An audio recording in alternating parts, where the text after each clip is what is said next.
Thank you. Representative Stanton. Thank you very much, Mr. Chairman. Chinese aggression can come militarily or economically. We've heard a lot about military threat today, but the second, coercion without violence, should also be of great concern to this committee.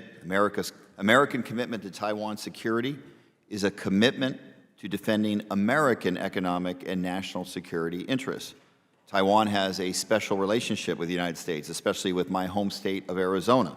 Taiwan is Arizona's third largest trading partner, and for decades, the two democracies have collaborated in key sectors like technology and defense.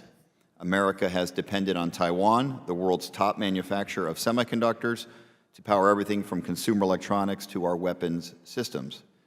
Now, Americans' over-reliance on Taiwanese chips has long been a bipartisan concern, one this Congress has sought to address, especially through our bipartisan Chips and Science Act, which encouraged chip makers like the Taiwanese Semiconductor Manufacturing Company to build more in the U.S., more specifically in Phoenix, Arizona. TSMC's investment in Arizona, $165 billion under construction and announced in total, is the single largest direct foreign investment in American history. They've broken ground on 3 fabs that are poised to make some of the most cutting-edge chips in the world, chips that will propel advancements in century-defining technology like AI and make sure American defense systems remain the most sophisticated in the world. This much is clear.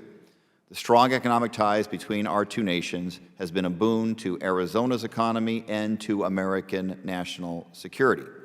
As Ranking Member Krishnamurthy pointed out, a war over Taiwan would drop global GDP by $10 trillion, and losing access to Taiwan semiconductors would put the United States into an immediate Great Depression. The strong economic ties also act as a deterrent to Chinese aggression, whatever form they take.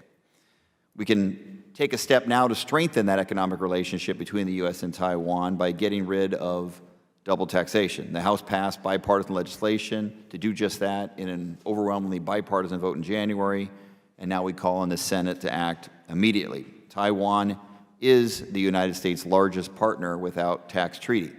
This limits TSMC suppliers' ability to easily invest in the United States, and with it, limiting the strength of the U.S. conductor ecosystem.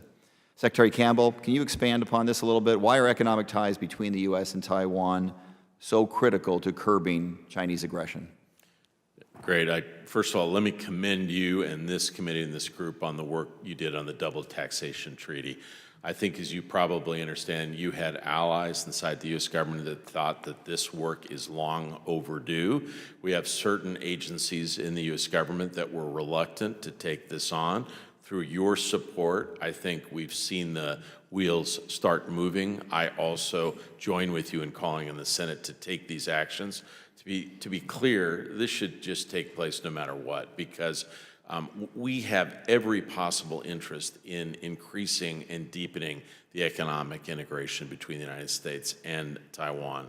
I think what we saw for years is Taiwan's primary engagement economically and commercially was with China. And those ties continue, but what we want to see is a diversification, not just with the United States, with other allies and partners, and that's taking place. If there is only one source of engagement economically and commercially, that creates the ability for another country to put a stranglehold on Taiwan. That's not in our strategic interests. I also want to just commend you, Congressman. I know the work that you have played in Arizona. We've faced some challenges over the course of the last couple of years. It's been your intervention, carefully building bridges with Taiwan, both on the industrial side and the political side, that has helped us overcome some of the challenges. I commend you on that. I appreciate you saying that. It was a bipartisan effort in Arizona. I know, but you can take a compliment. Thank you. I believe that this administration's tariff policy has really hurt trust in the United States around the globe, sending unnecessary shocks through the markets, creating whiplash with each declaration, pause, and hike. And they stick a fork in the eye of our allies, the very allies we need to work with to compete against the Chinese Communist Party. That's not speculation. According to a recent poll in Morning Consult, tragically, China's global standing has surpassed that of the United States in 47 of the leading nations across the globe. As America retreats from our alliances, we leave open a void that CCP is all too happy to fill.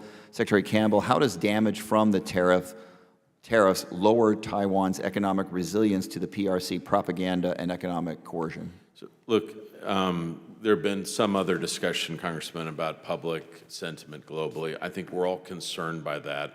But it is important that I think the world understands that Americans believe in these partnerships and these relationships. And they hear voices like yours and others that speak out about how this is, frankly, a bipartisan commitment in the United States and has been for decades.